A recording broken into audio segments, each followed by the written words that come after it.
100% तक यूज कर सकता है। फिर भी ऐसा क्यों है कि कुछ लोग सुपर इंटेलिजेंट कहलाते हैं जबकि कुछ लोग एवरेज ही रह जाते हैं? इसका रीजन भी बहुत ज्यादा शॉकिंग है। इसका रीजन है थिंकिंग कैपेबिलिटीज। जो इंसान अपनी थिंकिंग कैपेबिलिटीज को इंक्रीज कर लेता है ना, वो एक सुपर ह्यूमन या फिर सुपर इंटेलिजेंट कहलाता है, और वो इंसान जो कि अपनी थिंकिंग कैपेबिलिटीज को इंक्रीज नहीं कर पाता, वो एक एवरेज कहलाता है। तो आज जानते हैं ऐसे 4 तरीके जिससे कि आप भी अपनी थिंकिंग पावर को इंक्रीज कर सकते हैं। If you are able to control your mind, you can actually do a lot of things better in life. क्या इंसान के दिमाग की शक्ति को इस कदर बढ़ाया जा सकता है? बताया गया कि आइंस्टाइन का ब्रेन आम इंसान के ब्रेन से काफी डिफरेंट था। हम अपने दिमाग का 100% यूज नहीं करते। इंसानों के द्वारा सिर्फ 5 से 10% कैपेसिटी ब्रेन की यूज करी जाती है। To think outside the box. So hi everyone, मेरा नाम है Prashant, mentor of thousands of students. पता है, कुछ टाइम पहले ना एक रिसर्च कंडक्ट करी गई थी ह्यूमन ब्रेन के ऊपर। उस रिसर्च से ये पता चला कि ह्यूमन ब्रेन का हर एक सेल एक्टिव है। इसका क्या मतलब है? इसका मतलब है कि हर एक इंसान अपने ब्रेन का 100% यूज लेता है। फिर साइंटिस्ट ने एक रिसर्च कंडक्ट करी कि आखिर उन महान पुरुष जैसे कि एल्बर्ट आइंस्टाइन, इनके दिमाग में अलग क्या है, आखिर ऐसा ये क्या करते थे जिसकी वजह से वो इतने इंटेलिजेंट बने। तो उन्हें पता चले 2 रीजंस। पहला रीजन था जेनेटिक्स, जो कि उनके पेरेंट्स की वजह से आता है, और दूसरा रीजन बहुत ज्यादा शॉकिंग था। दूसरा रीजन था कि उन सब लोगों ने अपनी थिंकिंग पावर को, थिंकिंग कैपेबिलिटीज को बहुत ज्यादा इंक्रीज कर लिया था अपनी डेली एक्टिविटीज की वजह से। जब ये थिंकिंग पावर इंक्रीज हो जाती है ना, तो उसके बाद वो जो प्रॉब्लम्स जो तुम आज के समय पर फेस करते हो ना, जैसे कि एग्जाम में तुम बैठते होगे तो बहुत बार एक नया सवाल देखकर, एक नया क्वेश्चन देखकर तुम्हें समझ नहीं आता होगा कि अब क्या करना है। तुम्हारा दिमाग ब्लैंक हो जाता होगा, तुम उस टाइम पर सोच नहीं पाते होगे। ये क्यों होता है? इसलिए होता है क्योंकि तुम्हारी थिंकिंग पावर, थिंकिंग कैपेबिलिटीज बहुत वीक है। तो डरने की कोई बात नहीं, क्योंकि 4 ऐसे मेथड हैं जिससे कि तुम भी अपनी थिंकिंग पावर को इंक्रीज कर सकते हो। टेक्निक नंबर 1, इसको मैं एक स्टोरी से समझाता हूँ। पता है, बहुत साल पहले की बात है, जब गौतम बुद्ध एक जगह पे बैठे हुए थे और एक इंसान आता है, मेरी तरह एक इंसान आता है, इमेजिन करो, और वो अपनी जिंदगी में बहुत परेशान था, बहुत दुखी था, उसकी लाइफ में बहुत बड़ी बड़ी प्रॉब्लम आई थी। तो वो गौतम बुद्ध के पास आता है और वो बोलता है, मेरी लाइफ के अंदर बहुत सारी प्रॉब्लम्स है, मैं परेशान हूँ, आप मेरा एक काम कर दीजिए, आप मेरे कुछ सवालों का जवाब दे दीजिए। मेरे पास बहुत सारी प्रॉब्लम्स है, मुझे जानना है कि ये प्रॉब्लम्स मेरी ही लाइफ में क्यों आई, मुझे बहुत सारे ऐसे सवाल हैं जो कि मुझे आपसे पूछने हैं।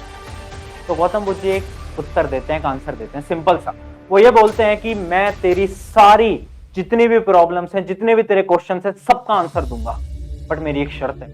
अब वो बहुत परेशान था तो वो शर्त मान लेता है, बोलता है बता दो आपकी जो भी शर्त है, जो भी आप चाहते हो मैं कर लूंगा आपके लिए। तो वो बोलते हैं कि शर्त है कि तुझे 2 साल तक चुप रहना है, मौन रहना है। तो पहले तो शॉक हो जाता है और उसके बाद वो कहता है ठीक है, अगर मेरी सारी प्रॉब्लम इससे खत्म हो सकती है तो ठीक है, मैं चुप रहूंगा 2 साल तक, मैं कुछ नहीं बोलूंगा।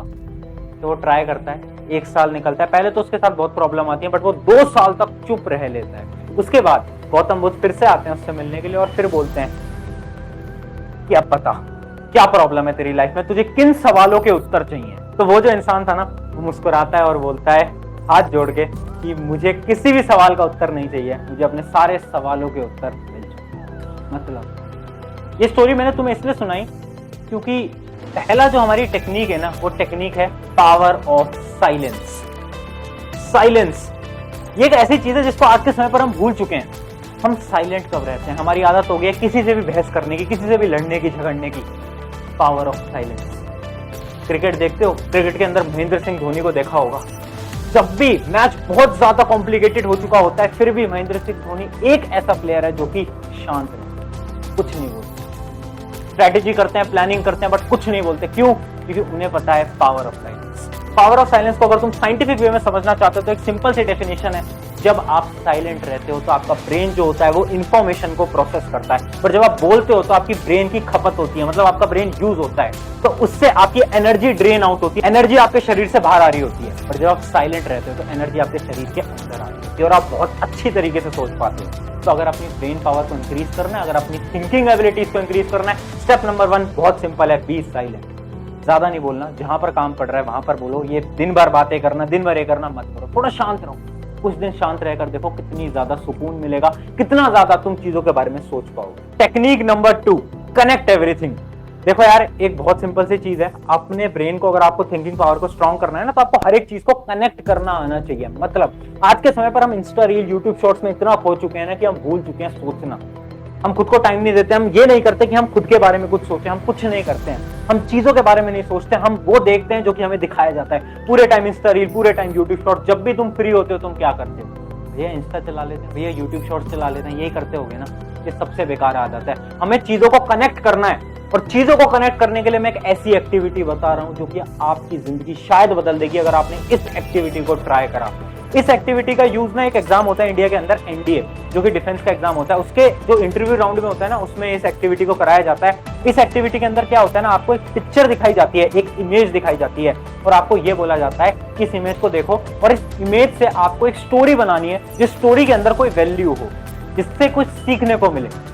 इससे क्या होता है, जब हम इमेज देखते हैं और हम उसके बारे में सोचते हैं तो हमारा माइंड काम करता है, हमारी विजुअलाइजेशन काम करती है। थोड़ा सा और साइंटिफिक टर्म्स में जाऊं तो हमारे दो टाइप के ब्रेन होते हैं, जैसे कि मैं तुम्हें बहुत बार बता चुका हूं। एक ब्रेन वो होता है जो कि आपके नॉर्मल काम करता है, जैसे कैलकुलेशंस वगैरह, और एक दूसरा टाइप का ब्रेन होता है जो कि आपकी थिंकिंग स्किल्स के ऊपर काम करता है, जैसे कि आपका विजुअलाइजेशन और ये सारी चीज। तो अगर आपको थिंकिंग ब्रेन को स्ट्रॉन्ग करना है तो ये एक्टिविटी बहुत इंपॉर्टेंट है। इसका एक एग्जांपल देता हूं, जैसे अभी स्क्रीन के ऊपर आपकी एक इमेज आ गई होगी। अब इस इमेज को देखो, वीडियो को पॉज करो और 2 मिनट इसके ऊपर एक स्टोरी सोचो कि इस इमेज के अंदर आपको क्या दिख रहा है और क्या स्टोरी आप इस इमेज के अंदर सोच पा रहे हो। तो सोच लिया सबने अलग अलग स्टोरी सोची होंगी, और कुछ लोग 50 से ज्यादा % लोग स्टोरी सोच भी नहीं पाए होंगे। क्यों? क्योंकि हमारी थिंकिंग पावर स्ट्रॉन्ग ही नहीं है आज के समय पर।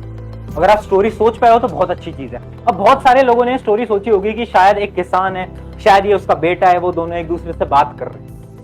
बट क्या इससे आपको स्टोरी से कोई वैल्यू मिल रही है? नहीं मिल रही है। आपको कोई ऐसी स्टोरी सोचनी थी जिससे कि इसके अंदर कोई वैल्यू मिल रही हो। जैसे कि एक स्टोरी मैंने सोची, क्या कि ये जो लड़का है जो कि एक किसान से बात कर रहा है, वो लड़का एक कॉलेज में पढ़ता है जो कि एग्रीकल्चर की एक डिग्री वो परस्यू कर रहा है, और वो आता है और किसानों को ये सिखाता है कि आपको टेक्नोलॉजी का इस्तेमाल करना चाहिए अपनी खेती बाड़ी के लिए, जिससे कि आपकी खेती और इंक्रीज हो पाए। अब कुछ देखा आपने कि इस एक्टिविटी से कैसे हमने चीजों के बारे में सोचा, विजुअलाइज करा। जब हमने विजुअलाइज करा तो ऑटोमेटिकली हमारी थिंकिंग पावर स्ट्रांग हुई। तो यही एक्टिविटी मैं आपको दे रहा हूं। 5 अलग अलग इमेजेस मैंने नीचे इस वीडियो के डिस्क्रिप्शन में आपको पीडीएफ मिलेगी, वो आप डाउनलोड करना। उसके अंदर 5 अलग अलग इमेज है। आपको आज ही, अगर आज फ्री हो, वरना कल आपको ट्राई करनी है 5 इमेजेस, और 5 इमेजेस के ऊपर कुछ स्टोरीज सोचनी है या फिर लिखनी है। और जब आप स्टोरी सारी लिख लो या फिर सोच लो तो लास्ट में जाना पीडीएफ के, वहां पर मैंने अपनी स्टोरी भी लिखी हुई है कि मैंने क्या सोचा। तो एक बार कंपेयर करना कि मैं, आपका प्रशांत भैया ने क्या स्टोरी सोची और आपने क्या स्टोरी सोची। तो इससे क्या होगा, आपकी थिंकिंग पावर और इंक्रीज होगी, आपकी विजुअलाइजेशन पावर और इंक्रीज होगी। देखो मुझे पता है यार, तुम ऑलरेडी किसी कॉम्पिटिटिव एग्जाम की तैयारी कर रहे होगे, तुम्हारे पास ये सब करने का समय नहीं होता, बट मैं रियलिटी बता रहा हूं। आपको जितना ज्यादा ये सब्जेक्ट की किताब पढ़ने की जरूरत है, उससे कई ज्यादा अपने ब्रेन को तेज करने की जरूरत है।